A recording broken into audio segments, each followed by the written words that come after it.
The bus stopped 2 blocks from my childhood home. I stepped onto the sidewalk with a duffel bag over my shoulder and a smile I had carried for 8 years. Finally, I whispered. I had missed birthdays, holidays, funerals, and every family gathering while serving overseas. Every lonely night, I told myself it was worth it because my family was safe. I imagined my mother crying and hugging me. I imagined my father patting my back. I even imagined Ryan making some stupid joke. Instead, the first thing I noticed was that the house looked different.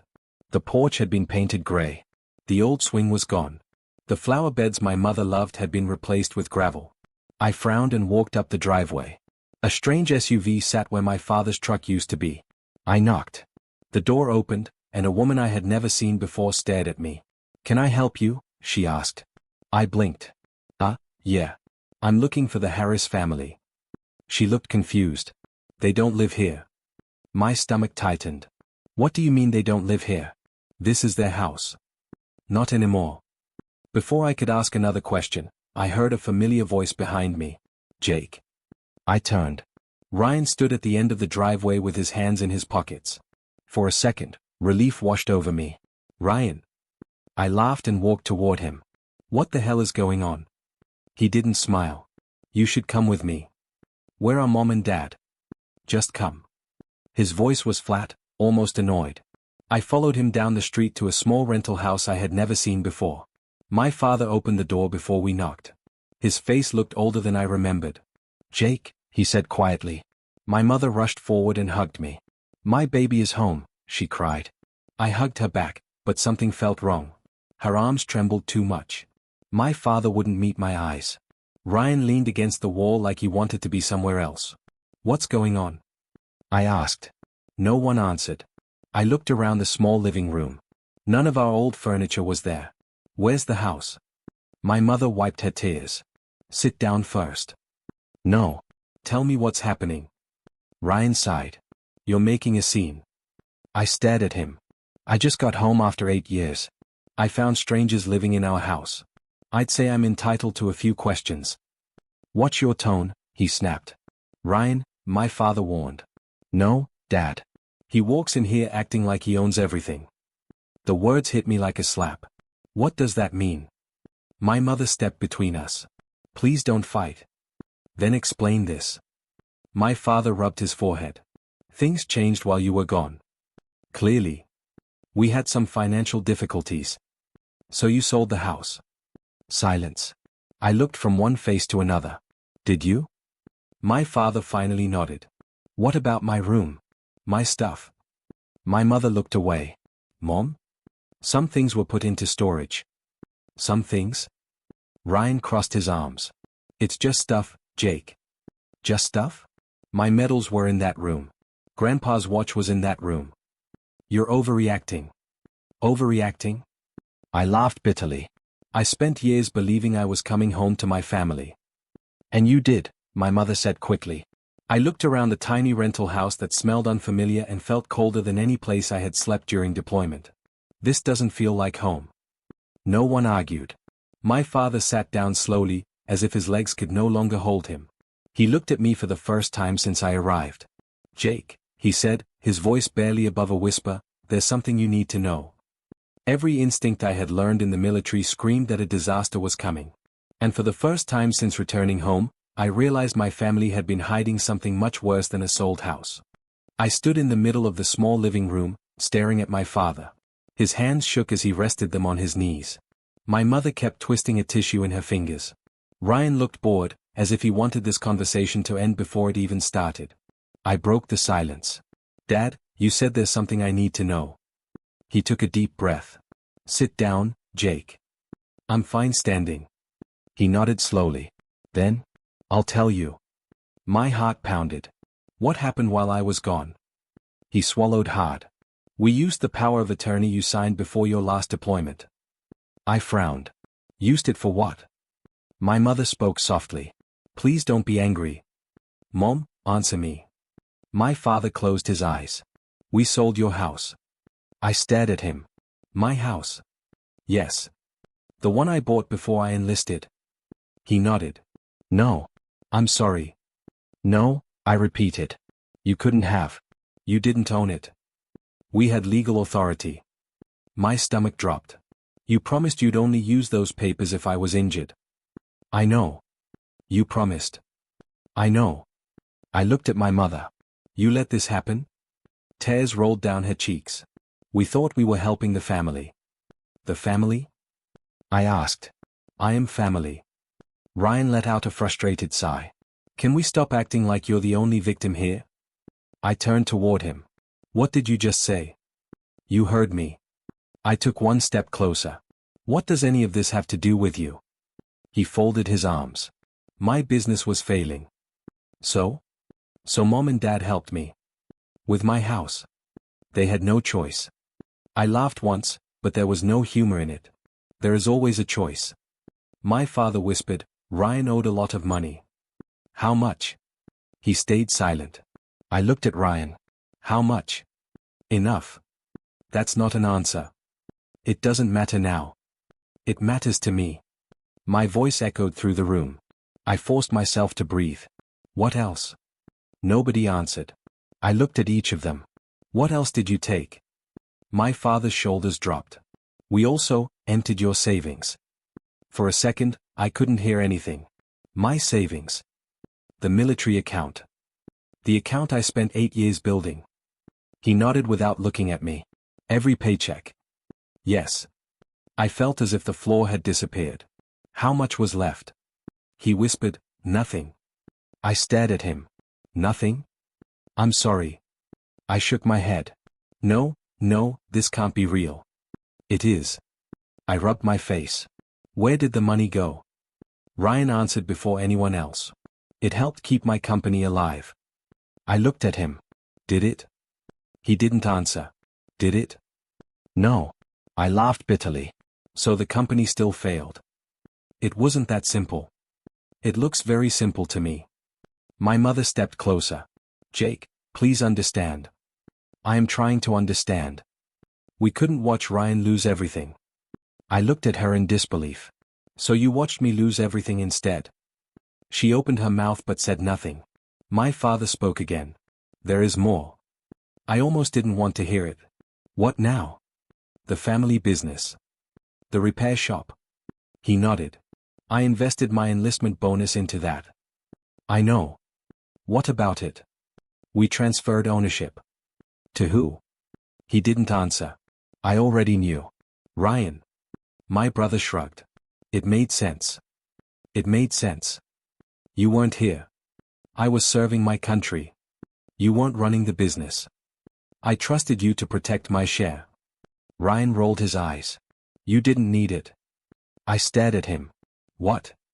You heard me. Say it again. You didn't need the money in the military anyway. The room fell silent. My hands clenched into fists. You think that's funny? I think you're overreacting. I spent nights sleeping in freezing weather. So? I watched friends come home in coffins. Ryan looked away for a second. I kept talking. I missed Grandma's funeral. Nobody spoke.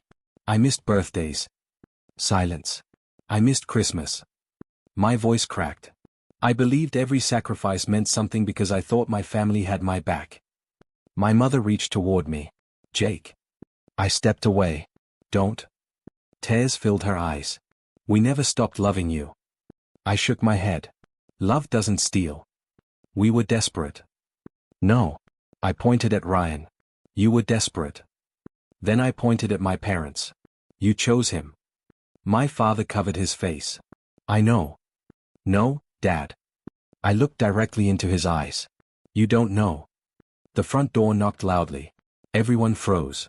I'll get it, my mother whispered. She opened the door. An older man stood outside holding a folder. Sorry to interrupt, he said quietly. I was asked to bring these documents. He noticed me. You must be Jake. I am. I'm Mr. Carter. He offered his hand. I'm the family lawyer. I stared at the folder. My heart told me I wasn't ready to see what was inside. Mr. Carter looked uncomfortable. I think you deserve to read everything. Before I could answer, another voice came from outside. Jake. I turned. Mrs. Wilson, our old neighbor, stood on the sidewalk. Her eyes filled with sadness the moment she saw my face. "Oh, sweetheart," she whispered. In that moment, I realized everyone around me already knew the truth. I was the last person to find out that my own family had treated me less like a son and more like a wallet. I left the house without looking back. No one stopped me. No one called my name. The folder Mr. Carter had given me was still in my hand, but I couldn't bring myself to open it. I had just lost my home, my savings, and my trust in the people I loved most. I had nowhere to go. Jake. I turned around. Mrs. Wilson, our old neighbor, hurried toward me. She looked at me with sadness. "I heard what happened," she said softly. I forced a smile. "I'm fine." She shook her head. "No, you're not." For a moment, I didn't know what to say. "Do you have a place to stay?" she asked. I looked down. "No." "Then you're staying with me." "I can't do that." "You can, and you will. My guest room has been empty for years. I don't want to trouble you." She smiled kindly. "You've spent 8 years protecting people you didn't even know. Let an old neighbor help you for a while." I couldn't argue anymore. "Thank you." Mrs. Wilson's house felt warm and peaceful. She made me dinner, but I barely touched the food. "You should eat," she said. "I'm not hungry." "You still need your strength." I nodded and forced myself to eat a few bites. That night, I couldn't sleep. I kept hearing Ryan's words. "You didn't need the money anyway." Every time I closed my eyes, I saw my family choosing him over me. Around midnight, I opened the folder Mr. Carter had given me. Inside were copies of every document. The sale of my house. The transfer of my business shares. The bank withdrawals. Everything was legal. Everything had been done using the power of attorney I had trusted my parents with. I sat there for hours, staring at the papers. "I trusted you," I whispered. The next morning, I decided to take a walk around town. I thought seeing familiar faces would make me feel better. Instead, it made things worse. Outside a grocery store, I saw my old friend Daniel. He smiled when he noticed me. "Jake. You're finally back. It's good to see you." We shook hands. Then his smile slowly disappeared. "I honestly didn't expect you to come back." "What do you mean?" He looked uncomfortable. "I mean, after everything." "What everything?" He hesitated. "I probably shouldn't say." "Daniel, just tell me." He sighed. "Ryan told everyone you stopped helping your parents years ago." I stared at him. "What?" "He said you refused to send money home." "I sent money almost every month." Daniel looked shocked. "Seriously?" "Every single month." "He also said you didn't care about the family anymore." I laughed bitterly. "That's a lie." Daniel rubbed the back of his neck. I believed him. So did everyone else. He nodded slowly. "I'm sorry, Jake." I looked around. People were staring at me. Some whispered to each other. Suddenly, everything made sense. Ryan hadn't just stolen my money. He had stolen my reputation. I left without saying another word. By the afternoon, I felt like a stranger in my own hometown. Nobody knew the truth. Nobody had even asked for my side of the story.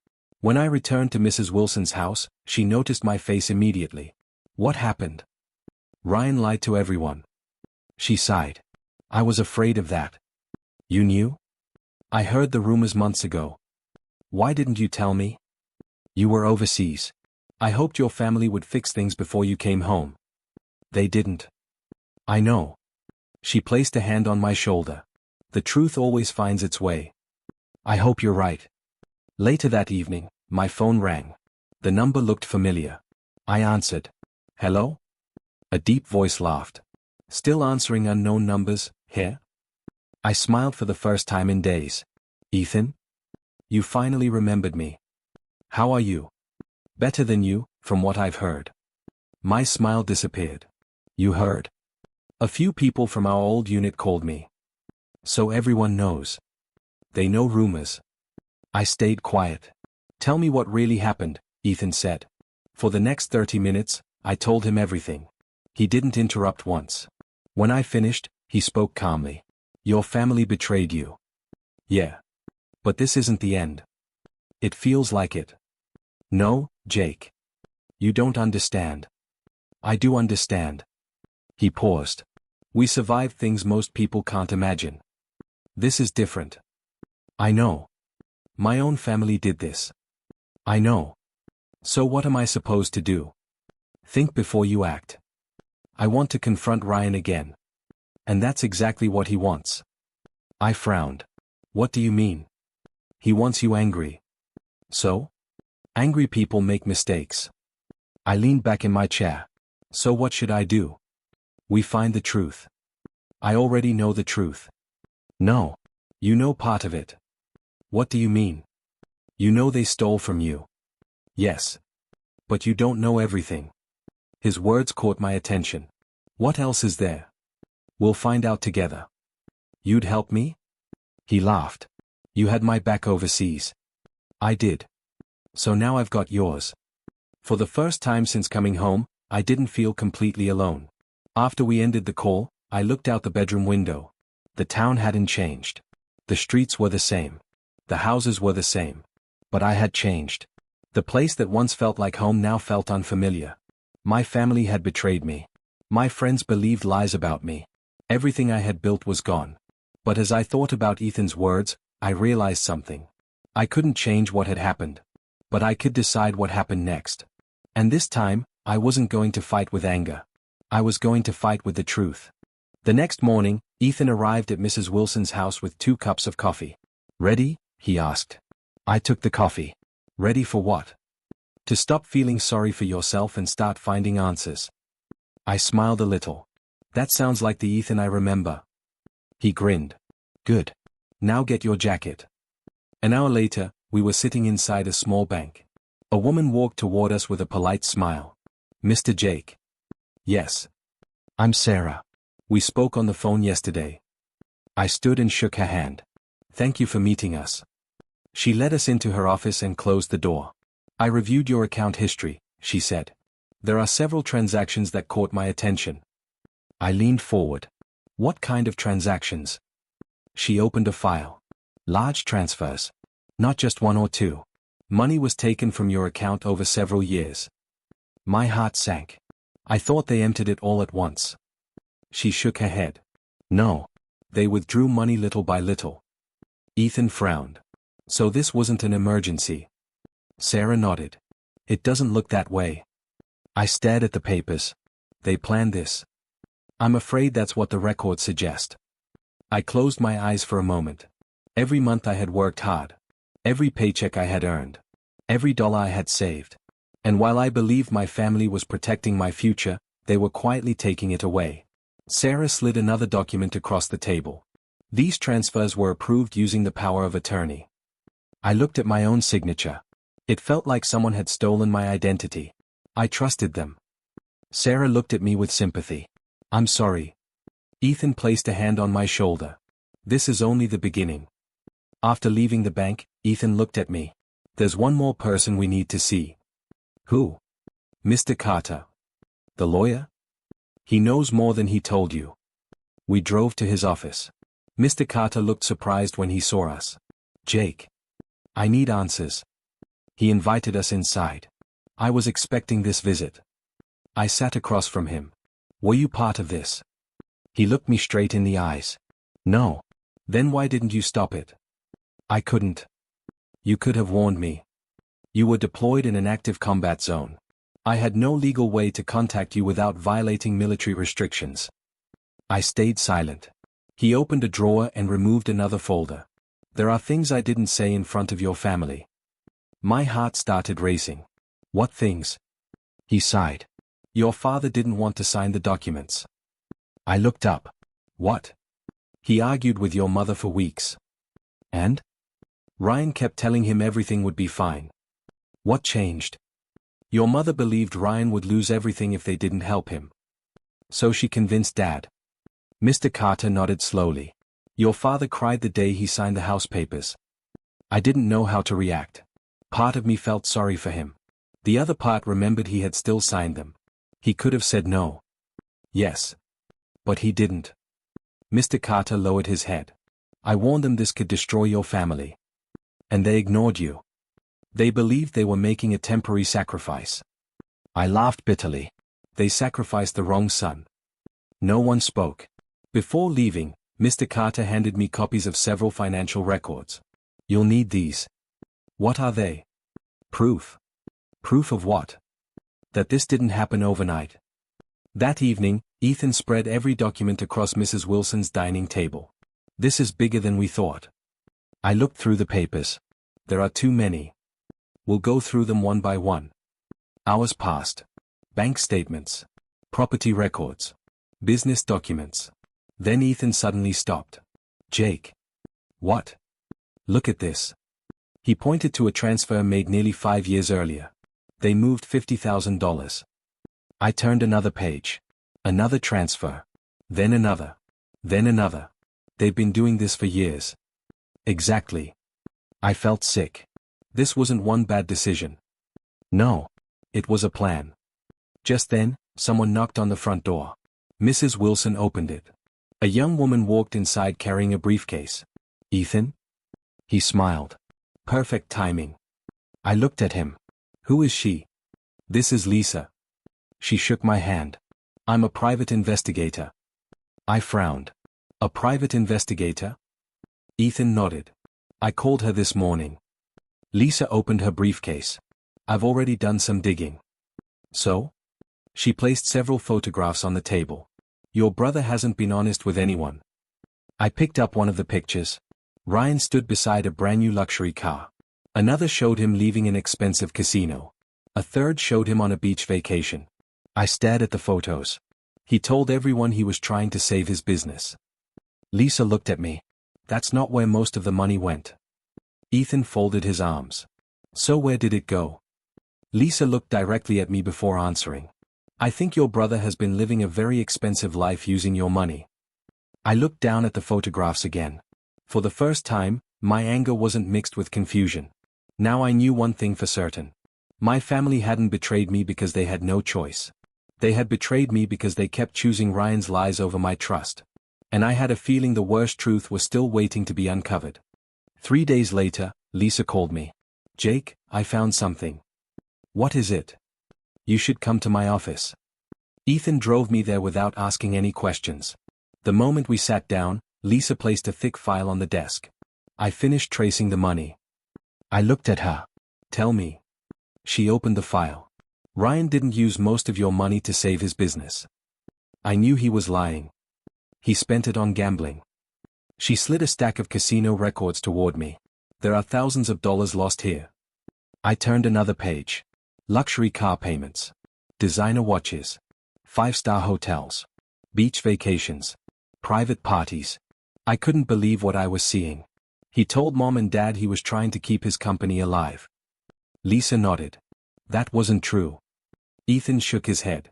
He wasn't trying to save a business. He was funding a lifestyle, Lisa replied. I closed the file. So my family destroyed my future, for this. I'm sorry, Jake. I took a deep breath. I don't want your sympathy. I know. I just want the truth. You have it. The next morning, my phone rang. It was my father. I stared at the screen for several seconds before answering. Hello. Jake. His voice sounded weak. Can we meet? I stayed quiet. Please. After a long pause, I answered. 1 hour. We met at a small park near my old school. He looked older than the last time I had seen him. He sat on a bench and kept his eyes on the ground. I know you hate me. I don't hate you. He looked surprised. I'm disappointed. He nodded slowly. You have every right. I sat beside him. What do you want? He handed me an envelope. I found these in Ryan's room. I opened it. Inside were credit card bills. Casino receipts. Loan notices. My father sighed. I didn't know. You didn't ask. I believed him. You believed him over me. His eyes filled with tears. I know. I looked at the papers. So now you finally see the truth. Yes. He lied to all of us. I looked at my father. You still signed those papers. I did. You still chose him. I did. You still took everything from me. His voice cracked. I know. For a moment, neither of us spoke. Finally, he whispered. I don't expect forgiveness. Good. Because I don't deserve it. I stood up. I have to go. Jake. I stopped walking. I'm sorry. I didn't turn around. So am I. That evening, my mother came to Mrs. Wilson's house. Mrs. Wilson opened the door. "Jake, your mother is here." I walked outside. She looked exhausted. "Can we talk?" "For a few minutes." She smiled with relief. "I knew you'd listen." I didn't say I'd agree. She nodded. "I just want to explain." "Go ahead." She took a deep breath. "I was trying to protect our family." "No." She frowned. "I was." "You were trying to protect Ryan. He needed us. I needed you too. You were strong." I couldn't believe what I had heard. "So because I was strong, you thought I could survive betrayal?" "That's not what I meant." "It's exactly what you meant." Tears rolled down her face. "I never wanted to hurt you. But you did. I thought we'd fix everything before you came home. 8 years wasn't enough." She looked away. "I kept hoping Ryan would recover. Instead, he kept spending." She didn't answer. I sighed. "You still can't admit he destroyed this family." "He made mistakes." "No. He made choices." A week later, Lisa called again. "I have more news." "What happened?" "Ryan's creditors have started taking legal action." I looked at Ethan. He smiled. "Karma." Lisa continued. "They're trying to repossess his cars." "What about the business?" "It's drowning in debt." I felt nothing. No happiness. No excitement. Just emptiness. Later that day, I drove past Ryan's office. 2 tow trucks were outside. Workers were loading his expensive sports car onto a trailer. Ryan stood nearby, arguing with one of the officers. "You can't take it." The officer replied calmly. "You've missed 6 payments. It'll be paid." "When?" Ryan had no answer. I stayed inside my car. Ethan looked at me. "Want to say something?" I shook my head. "No." "Why?" He wouldn't listen. We drove away. That night, Mrs. Wilson sat beside me on the porch. "You seem quiet." "I thought seeing Ryan lose everything would make me feel better." "And?" "It doesn't." She smiled sadly. "Because he isn't your enemy." I looked at her. "He stole everything." "Yes. But what you're really mourning is your family." I thought about her words. She was right. Money could be earned again. A house could be bought again. But trust. Once it was broken, it was almost impossible to rebuild. My phone buzzed. It was a message from Ethan. "We're getting closer. Don't give up now." I smiled for the first time in days. For months, I had believed I had lost everything. But I was beginning to realize something important. I had lost the people who betrayed me. I hadn't lost myself. And that was something Ryan could never steal. A week later, Lisa spread all the evidence across the table. Bank records. Property papers. Casino receipts. Loan documents. Everything pointed to one person. Ryan. Lisa looked at me. "Jake, you have enough evidence to file a lawsuit." I stayed quiet. She continued, "Not only can you recover part of your money, but Ryan could also face criminal charges if fraud is proven." Ethan looked at me. "This is what we've been working toward." I nodded slowly. "I know. So what's stopping you?" I looked down at the papers. "They're still my family." Ethan sighed. "They stopped acting like family a long time ago." I couldn't argue with that. The next day, Sarah called me. "I heard Lisa finished her investigation." "She did. How are you feeling?" "I don't know." "You don't sound happy." "I'm not." "You finally have justice in your hands." "I know. So why do you sound broken?" I looked out the window. "Because winning won't give me my family back." There was silence for a moment. Then Sarah spoke softly. "Maybe justice isn't about getting your family back." "What is it about?" "It's about getting your life back." Her words stayed with me long after the call ended. A few days later, I received a message from my father. "Please meet me one last time." I almost ignored it. Instead, I replied with a place and time. We met at the old fishing lake where he had taught me how to fish as a child. He was already sitting on the dock when I arrived. "I wasn't sure you'd come," he said. "I almost didn't." He nodded. "I understand." For a while, neither of us spoke. The lake was quiet. Finally, he broke the silence. "I failed you." I looked at him. "I know." I kept telling myself I was protecting the family. You were protecting Ryan. You're right. He took a deep breath. I should have stopped your mother. You should have. I should have stopped Ryan. You should have. I was weak. Those 3 words surprised me. I was afraid, he continued. Afraid of what? Afraid the family would fall apart. I laughed sadly. It fell apart anyway. He closed his eyes. I know.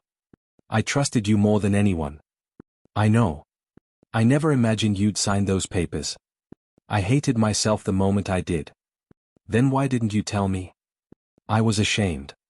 I shook my head. Being ashamed doesn't fix anything. No. It doesn't. Tears rolled down his face. I'm sorry, son. For the first time since coming home, I believed he truly meant it. But believing him didn't erase the pain. I'm sorry too, I said. He looked confused. For what? For losing my father while he was still alive. Neither of us spoke again. When I stood to leave, he quietly said, I don't expect forgiveness. I nodded. You may never get it. That evening, Ethan came over. So? I met Dad. How did it go? He admitted everything. Do you believe him? I believe he regrets it. And? It doesn't change what happened. Ethan leaned back. Then don't let emotions stop you. I keep thinking about prison. For Ryan? I nodded. I don't know if I can do that. He made his choices. I know. But sending my own brother to prison. Ethan interrupted me. Jake, you're not sending him. What do you mean? He sent himself. I looked at him. You didn't steal. No. You didn't lie. No. You didn't forge documents. No. So whose choices were those? I sighed. His.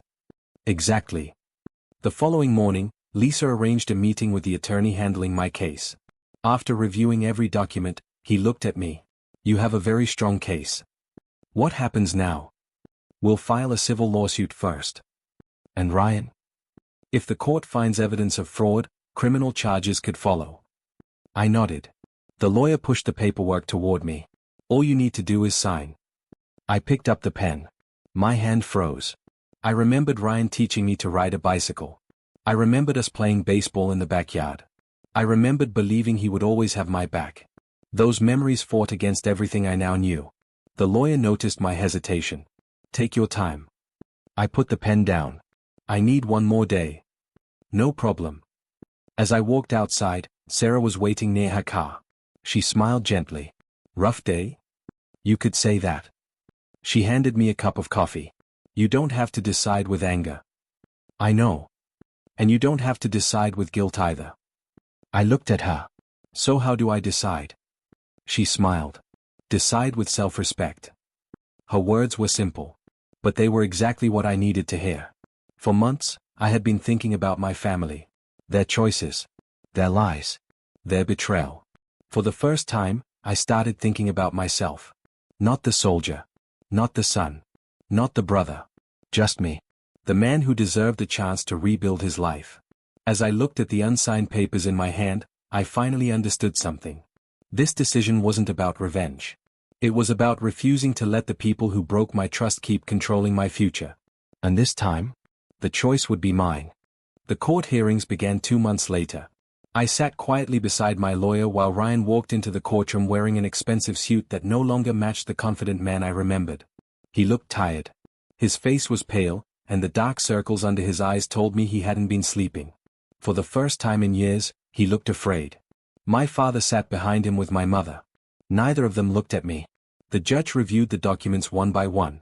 My lawyer stood and said, Your Honor, these records clearly show that Mr. Jake's property, savings, and business shares were transferred without his informed consent. The power of attorney was abused for personal financial gain. Ryan's lawyer tried to argue. My client believed he had permission. My lawyer immediately replied, Then why were the bank transfers hidden? Why were false statements made? Why was the plaintiff never informed? Ryan stayed silent. The evidence spoke louder than any excuse. A week later, the news spread across town. Ryan's creditors began taking everything. His luxury cars were repossessed. His office building was locked. The business he had fought so hard to protect officially declared bankruptcy. People who once called him their friend disappeared overnight. I drove past his office one afternoon. Workers were carrying furniture outside while a bank officer changed the locks. Ryan stood on the sidewalk arguing. "You can't do this." The officer calmly answered, "This property now belongs to the bank." Ryan looked around, hoping someone would help him. Nobody did. I watched for a few seconds before driving away. I didn't feel happy. I just felt empty. That evening, my father called me. "Jake, your mother isn't doing well." I stayed quiet. "Can you come over?" After thinking for a moment, I agreed. When I arrived, the house felt even smaller than before. My mother was sitting on the couch, crying. The moment she saw me, she stood up. "I'm sorry." I didn't answer. She walked closer. "I thought I was protecting this family." I looked at her. "You protected one son and lost the other." She broke down. "I know. I warned you. I know. I begged you to trust me. I know." Every answer was the same. Too late. My father quietly sat beside her. "We destroyed our family." I nodded. Yes. There was nothing else to say. A few days later, my lawyer called. "We have good news." "What happened?" "The court has ruled in your favor." I closed my eyes. "What does that mean?" "You'll recover part of your savings, your ownership share in the business, and compensation from the sale of your house." I thanked him before ending the call. Ethan smiled when I told him. "You did it." "We did it." "No," he said. "You stayed strong. That's why you won." I smiled. For a while, I thought I'd lost everything. And now, I know I can rebuild. The criminal investigation continued. Detectives questioned Ryan about forged documents, hidden transfers, and missing funds. One afternoon, I received a message from him. "Can we talk?" I almost deleted it. Instead, I replied with one word. "Where?" We met at a quiet park. Ryan looked nothing like the brother I remembered. "I made mistakes," he said. "Mistakes?" He lowered his head. "I was selfish." "That's true. I never thought it would go this far." "It went this far the day you chose greed over family." He nodded slowly. "I know. I trusted you. I'm sorry." I looked at him for a long moment. Months ago, I had dreamed about hearing those words. Now they meant almost nothing. "You should have said that before you destroyed my life." "I can't change the past." "No. You can't." He looked at me with tears in his eyes. "Can you forgive me?" I thought about everything. The stolen house. The empty bank account. The lies. The sleepless nights. Mrs. Wilson's kindness. Ethan's loyalty. Sarah's support. I finally answered. "I don't hate you anymore." His face filled with hope. "But forgiveness isn't something you ask for." His smile faded. "It's something you earn." I stood up. "I hope one day you become the kind of man who deserves it." Then I walked away. As the investigation moved forward, Ryan was formally charged with financial fraud. The town that had once believed his lies now knew the truth. People who had judged me started apologizing. Some stopped me on the street. "We're sorry, Jake." I should have listened. I believed the rumors. I simply nodded. Holding on to anger wasn't worth it anymore. That evening, Ethan and I sat outside Mrs. Wilson's house watching the sunset. "So," he asked, "do you feel like you won?" I looked at the sky for a long moment. "No." He looked surprised. "Why not?" "Because there are no winners when a family destroys itself." He smiled sadly. "That's probably the wisest thing you've said since coming home." I laughed. "Don't get used to it." For the first time in months, my future no longer felt controlled by the past. Ryan had lost everything because of his own choices. My parents had to live with the pain of what they had done. As for me, I wasn't chasing revenge anymore. I was finally ready to stop looking back and start building the life that had been stolen from me. 6 months passed. For the first time since returning home, I woke up without feeling angry. Life wasn't perfect, but it was finally moving forward. The money I recovered through the court wasn't enough to replace everything I had lost, but it was enough to give me a fresh start. One morning, Ethan placed a folder on the table. "So," he said with a grin, "are we doing this?" I looked at the business plan inside. Sentinel Security Consulting. I smiled. "I've wanted this for years." Then let's build it. Within a few months, we rented a small office and started offering security consulting services to local businesses. It wasn't a huge company, but it was honest work. Every client we earned felt like another step away from my past. One afternoon, Sarah stopped by the office. "I brought coffee," she said, holding up a tray. Ethan laughed. "I'll leave you two alone." As soon as he walked away, Sarah smiled. "Business looks good. It's getting better every week." I knew it would. I couldn't have done it without everyone who believed in me. She looked at me. "You did the hard part." "No." I smiled. "I just had good people beside me." She laughed softly. "I'll take that as a compliment." "You should." Over the next few weeks, Sarah and I spent more time together. Sometimes we had dinner after work. Sometimes we simply walked through the park and talked about life. She never asked me to forget my past.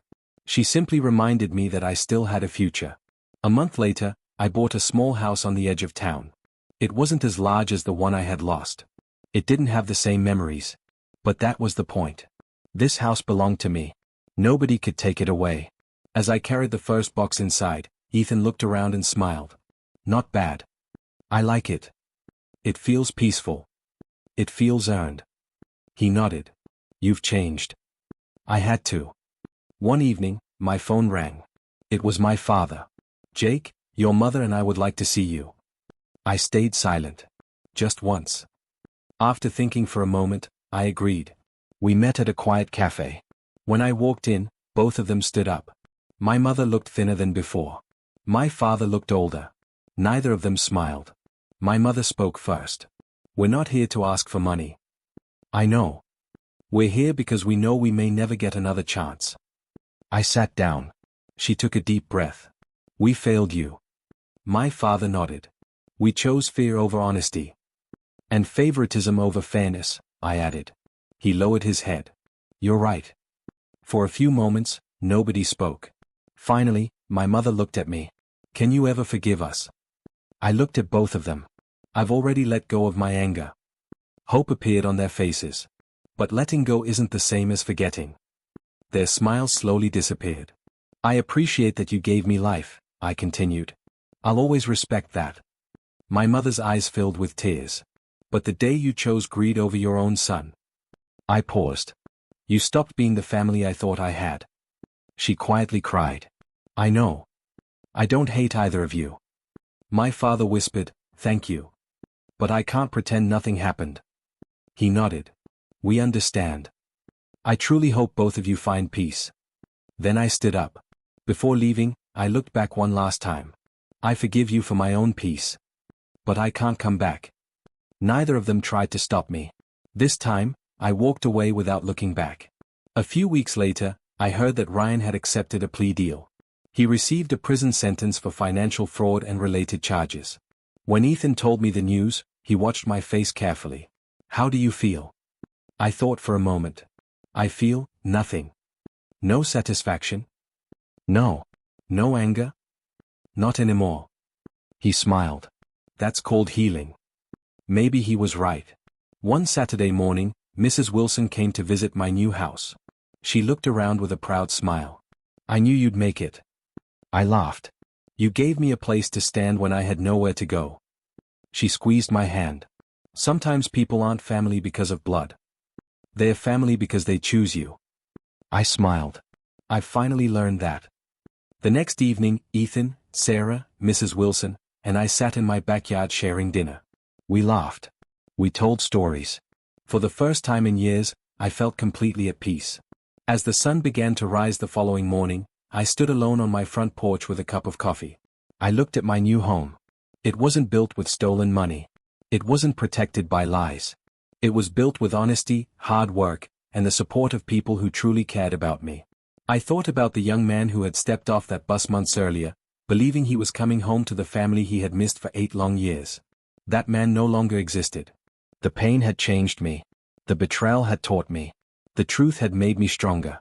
I finally understood something that no military training had ever taught me. Real family isn't defined by blood. It's defined by loyalty, honesty, and love. My parents gave me life. Ryan taught me the price of greed. Ethan showed me what true brotherhood meant. Sarah reminded me that hope could grow even after heartbreak. Mrs. Wilson proved that kindness from a stranger can sometimes mean more than love from your own family. I lost a house. I lost money. I lost the people I once trusted. But I found something far more valuable. I found myself. As the morning sun rose over my new beginning, I smiled and quietly closed the door behind me. This time, I wasn't walking away from my life. I was finally walking toward it.